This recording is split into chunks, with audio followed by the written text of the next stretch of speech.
എൻ്റെ പേര് അഞ്ജന മേരി. ഞാൻ വരുന്നത് കണ്ണൂർ ജില്ലയിലെ ചെട്ടിയാമ്പറമ്പ് ഇടവകയിൽ നിന്നാണ്. ആദ്യം തന്നെ പരിശുദ്ധ അമ്മ പ്രത്യക്ഷപ്പെട്ട ഇവിടെ വന്ന് നിൽക്കാൻ പറ്റിയതിന് കൊടാനുകൂടി നന്ദി. ഞാനിവിടെ വരാനുണ്ടായ സംഭവം, ഞാൻ ആദ്യമായി ഉടമ്പടി എടുത്തത് 2025 മെയ് 10-നാണ്. ഉടമ്പടി എടുത്തതിനുള്ള പ്രധാന കാരണം എൻ്റെ 4th ഇയറിൽ ഫൈനൽ ഇയർ എക്സാം പാസ്സാകാനും ആ ഇയറിൻ്റെ ഫീസ് അടയ്ക്കാനുമാണ്. എൻ്റെ ചാച്ചയാണ് ഒരു കൂലിപ്പണിക്കാരനും അമ്മയാണ് ഒരു ചെറിയ കടയിലാണ് നിൽക്കുന്നത്. അപ്പോൾ അവരുടെ ആ ഒരു ചെറിയ വരുമാനം കൊണ്ട് എൻ്റെ ആ ഫൈനൽ ഇയറിൻ്റെ ഫീ അടയ്ക്കാനുള്ള പ്രാപ്തിയില്ല. അപ്പം എന്ത് ചെയ്യുമെന്ന് അറിയില്ലാതിരുന്ന ഒരു സമയത്ത് പരിശുദ്ധ അമ്മയുടെ അടുത്ത് ഞാൻ മുട്ടിപ്പായി നിന്ന് പ്രാർത്ഥിച്ചു, ഒരു വഴി തുറന്നു തരണേന്ന്. അങ്ങനെ പ്രാർത്ഥിച്ചതിൻ്റെ ഫലമായി അത്രയും നാൾ ഉണ്ടാകാതിരുന്ന ലോണ് വേഗം വരികയും അത് പേപ്പർ വർക്കെല്ലാം കംപ്ലീറ്റ് ആയി സാങ്ഷൻ ആവുകയും ചെയ്തു.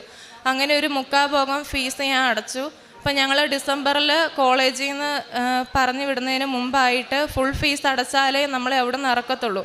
അപ്പം എൻ്റെ ഫീസിൽ ഞാൻ 10,000 രൂപയും കൂടി പെൻഡിങ് ഉണ്ട്. അതടയ്ക്കാൻ എൻ്റെ കയ്യിൽ ഒരു വഴിയുമില്ല. അപ്പം അന്നും ഞാൻ പുറത്തിരുന്നിങ്ങനെ പഠിച്ചുകൊണ്ടിരിക്കാൻ നേരത്ത് ഈ കാര്യം അന്നേരമാണ് ഗ്രൂപ്പിൽ വരുന്നത്. ഞാൻ മാതാവിനോട് അന്നേരം പ്രാർത്ഥിച്ചു, ഇതിനൊരു വഴി ഞാൻ എന്ത് ചെയ്യുമെന്ന്. അപ്പോൾ എൻ്റെ തൊട്ടടുത്ത കൂട്ടുകാരിയുണ്ട് മരിയ. അവളും ഇവിടെ വന്ന് ഉടമ്പടി എടുത്തതാണ്.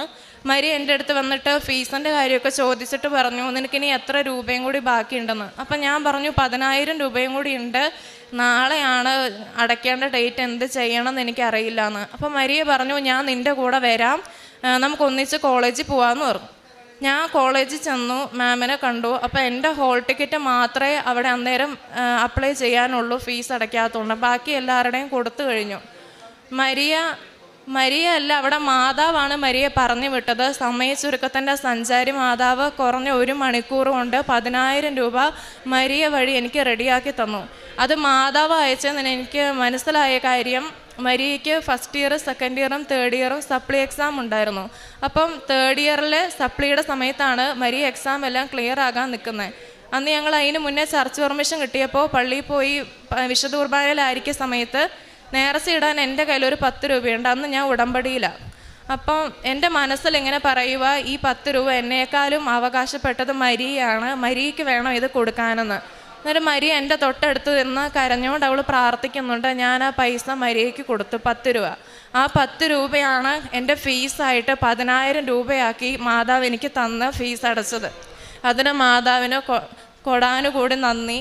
എൻ്റെ 2ാമത്തെ നിയോഗമായിരുന്നു എന്നെ ഫൈനൽ ഇയർ പാസ്സാക്കണമെന്ന്. ഞാൻ ആവറേജ് സ്റ്റുഡൻ്റാണ്, അങ്ങനെ വലിയ പഠിപ്പിയൊന്നുമല്ല, പക്ഷേ നന്നായി ഹാർഡ് വർക്ക് ചെയ്യുമായിരുന്നു. പക്ഷേ വീട്ടിലിരുന്ന് ഞങ്ങൾക്ക് സ്റ്റഡി ലീവ് കിട്ടിയ സമയത്താണേലും പഠിക്കുന്ന ഒരു കാര്യം അന്ന് വൈകുന്നേരം ആകുമ്പോഴത്തേനും ഞാൻ മറന്നു പോകും. അന്നേരം ഞാൻ മാതാവിൻ്റെ അടുത്ത് പ്രാർത്ഥന മുടക്കിയില്ല. ആ സമയത്ത് ഞാൻ സാക്ഷ്യം കൂടുന്നതെല്ലാം വിജയിക്കുന്നവരെ കുറിച്ചായിരുന്നു. അന്നാണ് നീതു എന്ന് പറഞ്ഞ ചേച്ചിയുടെ സാക്ഷ്യം ഞാൻ കേൾക്കുന്നത്. ചേച്ചിയുടെ സാക്ഷ്യത്തിൽ ചേച്ചി പറഞ്ഞു, എല്ലാം ദൈവത്തിന് വിട്ടുകൊടുത്തേക്കുക, എൻ്റെ ഹിതമല്ല അവിടുത്തെ ഹിതം നിറവേറട്ടെ എന്ന്. അതേപോലെ ഞാനും മാതാവിനോട് പ്രാർത്ഥിച്ചു, മാതാവേ ഞാൻ എനിക്കുള്ളത് ചെയ്യുക, ബാക്കിയെല്ലാം മാതാവിൻ്റെ കയ്യിലാണ്, 0 മെറിറ്റിലാണ് ഞാൻ നിൽക്കുന്നത്, മാതാവ് വഴിയേ ഞാൻ പാസ്സാകുകയുള്ളൂ, എൻ്റെ കയ്യിലൊന്നുമില്ല എന്ന് പറഞ്ഞു. അത് കഴിഞ്ഞ് പിന്നെ ഞാൻ കേൾക്കുന്ന സാക്ഷ്യങ്ങൾ പാസ്സാകുന്ന. അപ്പോൾ അൽഫോൻസ എന്ന് പറഞ്ഞൊരു ചേച്ചി ഇതേപോലെ ഫൈനൽ ഇയർ എക്സാമിന് ഇവിടെ വന്ന് ഉടമ്പടി എടുത്ത് പ്രാർത്ഥിച്ചു. ചേച്ചി പഠിച്ച കാര്യങ്ങളെല്ലാം മറന്നുപോയി. ലാസ്റ്റ് ചേച്ചിക്ക് 1st ക്ലാസ്സോട് കൂടി പാസ്സാകാൻ പറ്റി. ആ സാക്ഷ്യം എന്നെ വല്ലാതെ പ്രചോദിപ്പിക്കാൻ തുടങ്ങി. ഞാൻ മാതാവിനടുത്തുള്ള പ്രാർത്ഥന മുടക്കിയില്ല. അങ്ങനെ എൻ്റെ എക്സാം കഴിഞ്ഞിട്ടാണ് ഞാൻ ഉടമ്പടി പുതുക്കാൻ ജനുവരി 3 2026 ഇവിടെ വരുന്നത്. ഇവിടെ വന്ന് ഞാൻ മാതാവിൻ്റെ നിയോഗം വെച്ചത് ആദ്യത്തേത് എന്നെ പാസ്സാക്കണം എന്നായിരുന്നു. അങ്ങനെ പ്രാർത്ഥിച്ചുകൊണ്ടിരിക്കാൻ നേരത്ത് 13ാമത്തെ ബൂത്തിൻ്റെ മുന്നിൽ വന്നത് ഞാൻ ഇങ്ങനെ മാതാവിൻ്റെ അടുത്ത് പ്രാർത്ഥിച്ചു, മാതാവ് ഈ രൂപങ്ങളിൽ ഏതെങ്കിലും ഒരെണ്ണം എനിക്ക് എടുക്കാൻ കിട്ടിയ ഇതൊരു അടയാളമായി ഞാൻ പാസ്സാകുമെന്ന് കണക്കാക്കുമെന്ന് പറഞ്ഞു. അപ്പോൾ അന്ന് നല്ല തിരക്കായതുകൊണ്ട് മാതാവിന് എനിക്കൊന്ന് തൊടാൻ പോലും പറ്റിയില്ല. ലാസ്റ്റാണ് ഞാൻ തൊടുന്നത്. എന്നിട്ട് ഞാൻ പറഞ്ഞു, അന്ന് ഒരുപാട് അസുഖങ്ങളും കൊണ്ട് വന്നവരൊക്കെ ഉണ്ടായിരുന്നു. ഞാൻ തന്നെ പറഞ്ഞു, അല്ലേ മാതാവ് വേണ്ട, എന്നേക്കാളും വലിയ ആവശ്യം കൊണ്ട് വന്നവരുണ്ട്, എൻ്റെയൊക്കെ ഒരു ചെറിയ ആവശ്യമായിട്ട് എനിക്ക് അന്നേരം തോന്നിയേ. അന്ന് ആ ചേച്ചി, ഞാൻ മാറി നിൽക്കുമായിരുന്നു, ആ ചേച്ചി എന്നെ അവിടെ നിന്നവരടുത്ത് ചോദിച്ചു, ഈ കൂടെ പരീക്ഷ എഴുതുന്നവരോ പഠിക്കുന്നവരോ അങ്ങനെ മക്കൾ ആരെങ്കിലും ഉണ്ടോ എന്ന് ചോദിച്ചു. അന്നേരം ഞാൻ കൈ പൊക്കി, എൻ്റെ കയ്യിലേക്ക് ഒരു ടോക്കൺ തന്നു. ഞാനത് തിരിച്ചു നോക്കിയപ്പോൾ മാതാവായിരുന്നു. അന്നേരം എനിക്ക് എന്ത് സന്തോഷമെന്ന് പറഞ്ഞറിയിക്കാൻ പറ്റത്തില്ല. ഞാൻ കരഞ്ഞുകൊണ്ട് വന്ന ഒരാളാണ്. മാതാവിനെയും പിടിച്ചുകൊണ്ട് ഈ പ്രദക്ഷിണം വരെ ഞാൻ വന്നു. എന്നിട്ട് അന്ന് എനിക്ക് അച്ഛനെ കാണാനുള്ള ഭാഗ്യം ഉണ്ടായി. ഇപ്പം അച്ഛനെ കണ്ട് അച്ഛൻ കൈവപ്പ ശുശ്രൂഷ വഴി ലാസ്റ്റ് എൻ്റെ അടുത്ത് പറഞ്ഞു, ഇവിടെ വന്ന് സാക്ഷ്യം പറയണമെന്ന് പറഞ്ഞു. അപ്പം ഞാൻ ഉറപ്പിച്ചു, ഞാൻ എന്തായാലും പാസ്സാവും. എന്നാലും ഞാൻ വീട്ടിൽ ചെന്ന് കഴിഞ്ഞ് ഇടയ്ക്ക് നിരാശ എന്നെ പിടികൂടുന്ന സമയത്ത് ഇങ്ങനെ തോന്നിപ്പോവും, ഞാൻ പാസ്സാവും തോന്നിപ്പോയിരുന്നു. അന്നേരം ഞാൻ പിന്നെയും പ്രാർത്ഥിക്കും, മാതാവ് എന്നെ തോപ്പിച്ച് കളയല്ലേ.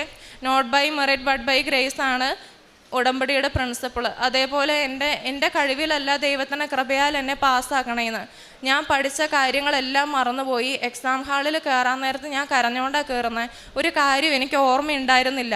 അപ്പോൾ അവിടെ ചെന്ന് എക്സാം ഹാളിൽ ഇരിക്കുമ്പോഴും എന്തൊക്കെയോ ഞാൻ എഴുതി, പഠിച്ചതും പഠിക്കാത്തതും ഒക്കെ വന്നു. അതൊക്കെ എഴുതി, ഒന്നും എനിക്ക് അറിയത്തില്ല ഞാൻ എന്താ എഴുതിയേക്കുന്നതെന്ന്. വിശുദ്ധ തൈലവും ഉപ്പും ഞങ്ങൾ റൂമിൽ നിന്ന് പ്രാർത്ഥിച്ചിട്ടാണ് ഇറങ്ങുന്നത്. അപ്പം ഞങ്ങളുടെ ഷാളിൻ്റെ ഇടയിൽ കുറച്ച് ഉപ്പും നെറ്റിയിൽ തൈലവും പൂശി ഇറങ്ങാറ്. എന്നിട്ട് ഗേറ്റിൻ്റെ അവിടെ, എക്സാം ഹാളിൻ്റെ അവിടെ ഒരു ഗേറ്റ് ഉണ്ട്, അവിടെ ഉപ്പിട്ട് ഞങ്ങൾ പ്രാർത്ഥിക്കും. അപ്പോൾ അന്ന് ഞാൻ കണ്ടൊരു മാറ്റം, ഫസ്റ്റ് ഇയർ തൊട്ടേ കൃപാസനത്തെക്കുറിച്ച് ഞാൻ കേൾക്കുന്നത്. അപ്പോൾ ഫസ്റ്റ് ഇയർ ഞാൻ ഉപ്പിട്ട് പ്രാർത്ഥിക്കുന്ന സമയത്ത് ആ കൂടെ നിന്ന് കുട്ടികളിൽ കളിയാക്കുന്നവരെയൊക്കെ ഞാൻ കണ്ടായിരുന്നു. ഇതിൻ്റെയൊക്കെ ആവശ്യം എന്താ, ഇതൊക്കെ വെറുതെയാന്ന് പറഞ്ഞിട്ട്.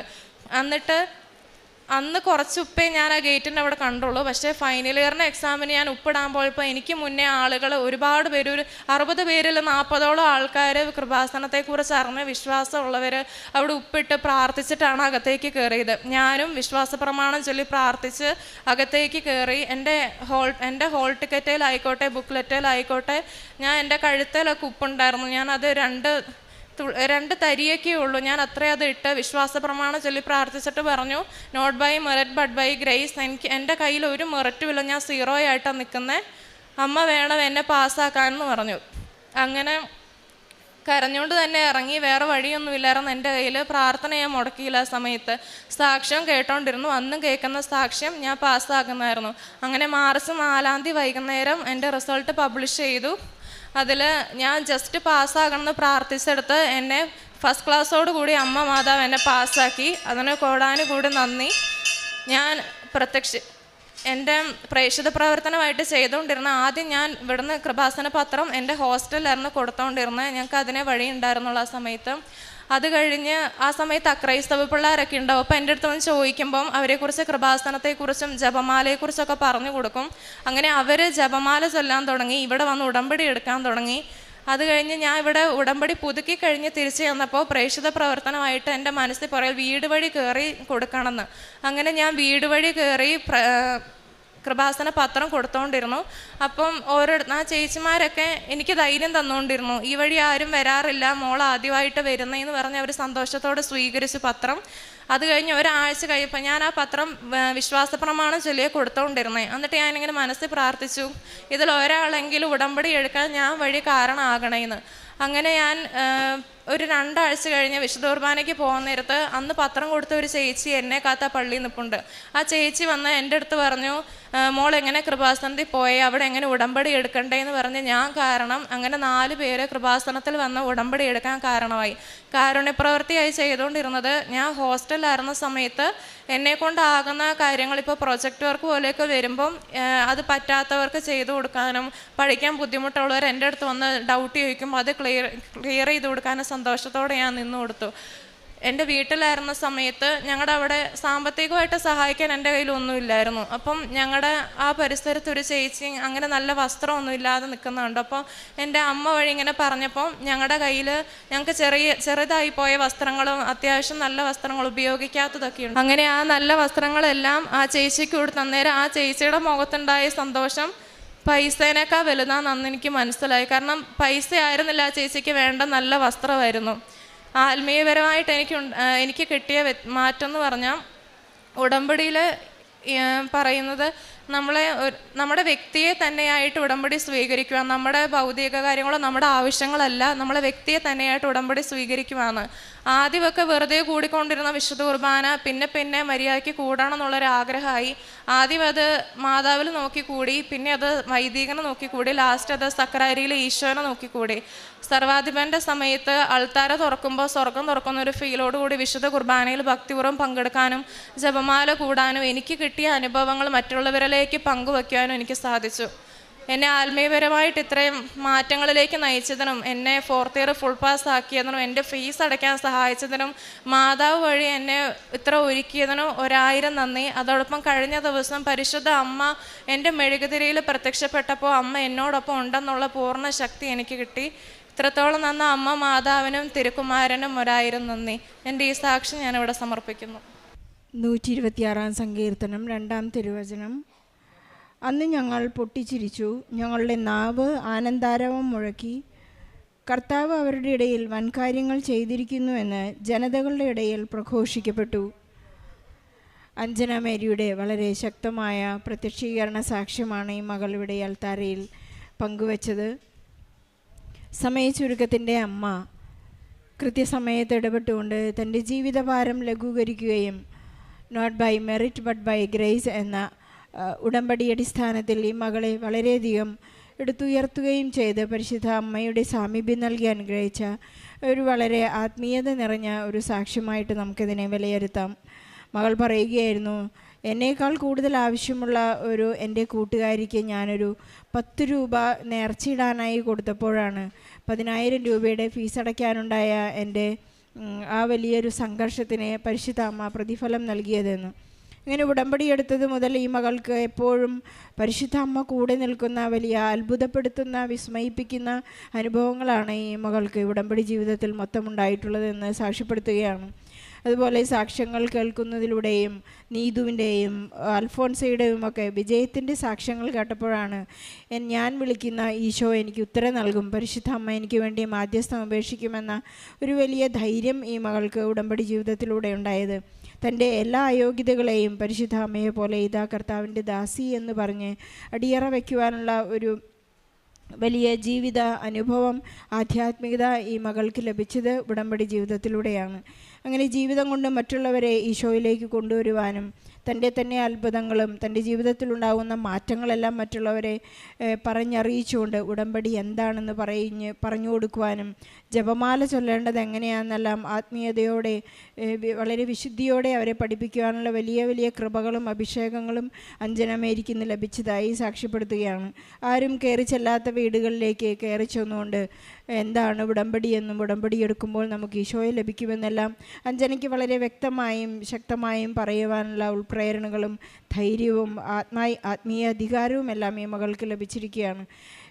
ഇനി എപ്പോഴും എനിക്ക് ഉടമ്പടി എന്താണെന്ന് മറ്റുള്ളവരെ പറഞ്ഞറിയിക്കേണ്ട കാര്യമില്ല. കാരണം 4 പേർ മാത്രമാണ് ആദ്യ ഫസ്റ്റ് ഇയറിൽ പരീക്ഷ എഴുതിക്കൊണ്ടിരിക്കുമ്പോൾ ഉടമ്പടി ഉപ്പുപയോഗിച്ച് അവർ ശക്തി പ്രാപിച്ച് പരീക്ഷ എഴുതിയത്. പക്ഷേ മകളുടെ 4ാമത്തെ ഇയർ പരീക്ഷ എഴുതുമ്പോൾ ഒരുപാട് പേർ ഉപ്പ് വിതറിക്കൊണ്ട് ഉടമ്പടി എടുത്ത് പ്രാർത്ഥിക്കുന്നവരായി കാണാനുള്ള ഒരു സൗഭാഗ്യം ഈ മകൾക്ക് ലഭിച്ചുവെന്ന് സാക്ഷ്യപ്പെടുത്തുന്നു.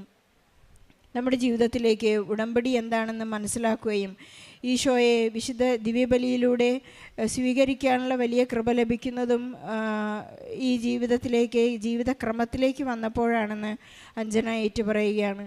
തുടക്കത്തിലൊക്കെ ഒരു കുർബാന കാണുകയായിരുന്നു. അത് കഴിഞ്ഞ് പിന്നെ വൈദികനോടൊപ്പം കുർബാനയിൽ പങ്കെടുക്കാൻ തുടങ്ങി. ഇന്നിപ്പോൾ സ്വർഗം തുറക്കുന്ന ഒരു അനുഭവം അഞ്ജനയ്ക്ക് അനുഭവപ്പെട്ടുകൊണ്ടിരിക്കുകയാണ്. ഈശോയും അഞ്ജനയും കൂടിയാണ് ഇന്ന് ദിവ്യബലി അർപ്പിക്കുന്നത്. അതൊരു വലിയ സ്വർഗീയ അനുഭവമാണ്. അതിലേക്കാണ് ബഹുമാനപ്പെട്ട ജോസഫ് അച്ഛൻ നമ്മെ ക്ഷണിക്കുന്നത്. നിത്യത പ്രാപിക്കാൻ നമുക്ക് ആഗ്രഹമുണ്ടോ എന്നുള്ളതാണ് ഈ ഉടമ്പടിയിലൂടെ നമുക്ക് നേടിയെടുക്കേണ്ട ഏറ്റവും വലിയ സമ്മാനം.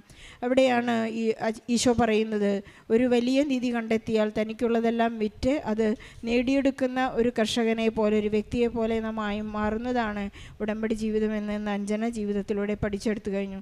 നമ്മുടെ ഓരോരുത്തരുടെയും എത്ര പ്രതിസന്ധികളുള്ള കാര്യങ്ങളായാലും 10 രൂപയുടെയോ 10 ലക്ഷത്തിൻ്റെയോ 10 കോടിയുടെയോ ആയ കാര്യങ്ങളായാലും പരിശുദ്ധ അമ്മയ്ക്ക് സമയച്ചുരുക്കം മതിയെന്ന് ഈ സാക്ഷ്യത്തിലൂടെ നമുക്ക് മനസ്സിലാക്കാം. അഞ്ജന മേരിക്ക് ലഭിച്ച എല്ലാ അനുഗ്രഹങ്ങൾക്കും കൃപകൾക്കും അഭിഷേകത്തിനും എല്ലാം നന്ദി പറഞ്ഞുകൊണ്ട് നല്ലൊരു കയ്യടിയോടെ ഈ സാക്ഷ്യം നമുക്ക് സമർപ്പിക്കാം. അത്യപൂർവ ദൈവാനുഭവങ്ങൾ ഇനി നിങ്ങൾക്കും സ്വന്തം. ഈ യൂട്യൂബ് ചാനൽ ഇതുവരെ സബ്സ്ക്രൈബ് ചെയ്തിട്ടില്ലെങ്കിൽ ഇപ്പോൾ തന്നെ സബ്സ്ക്രൈബ് ചെയ്യുക. ഈ വീഡിയോ ഇപ്പോൾ തന്നെ നിങ്ങളുടെ സുഹൃത്തുക്കൾക്ക് ഷെയർ ചെയ്തുകൊണ്ട് കർത്താവിൻ്റെ പ്രേക്ഷിതരാകുക.